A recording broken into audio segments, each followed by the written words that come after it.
Chers collègues, je m'adresse à vous en ce troisième jour de déconfinement et j'espère que ce message vous trouvera en bonne santé. Comme vous le savez, l'université n'a jamais cessé de fonctionner, même s'il a fallu s'organiser de manière très différente. Ainsi, les examens de la première session du second semestre battent leur plein avec, semble-t-il, pour un grand nombre d'épreuves, des taux de participation supérieurs à ceux de l'année dernière. Il est encore trop tôt pour faire un bilan, mais il semble que votre investissement dans la continuité pédagogique et l'organisation de ces examens portent ses fruits. Je vous en remercie au nom des étudiants. Ces taux de participation élevés sont également à mettre au crédit de l'aide apportée à des centaines d'étudiants, tant sur le plan financier, numérique que psychologique. Je remercie une nouvelle fois celles et ceux qui contribuent à tous les niveaux de l'université, à l'accompagnement et au soutien de nos étudiants. En cette première semaine de déconfinement, je tiens à rappeler que le travail à distance doit rester la règle. Afin d'améliorer les conditions, une commande de 300 ordinateurs et 50 téléphones portables a été lancée.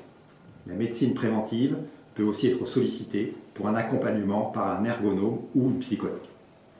De même, de nouveaux outils sont en cours de diffusion pour faciliter le travail à distance. Ainsi, des salles dédiées hors e-campus pour des visioconférences permettront de tenir les comités de sélection et les jurys dans de meilleures conditions. Concernant le retour sur site, le premier constat est que les consignes du plan de continuité des activités sont bien respectées. Vous pouvez trouver ce document sur la page internet dédiée à cette crise. Ce retour sur site a concerné tous les services et composantes et était très attendu des laboratoires de recherche dont les travaux expérimentaux ont été suspendus. Les contrats publics de recherche seront pour la plupart prolongés et un financement compensatoire permettant la prolongation de certains contrats de thèse ou de CDD devrait être obtenu.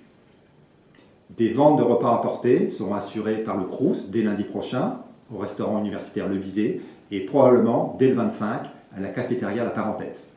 Le CASUC proposera également ce service à partir du 25 mai.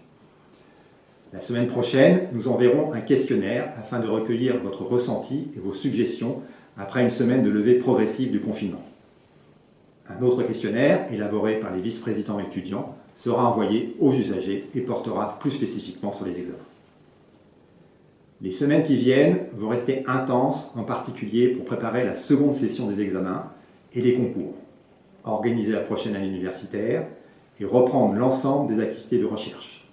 Les étudiants et nos partenaires savent qu'ils peuvent compter sur vous pour que tout soit fait au mieux.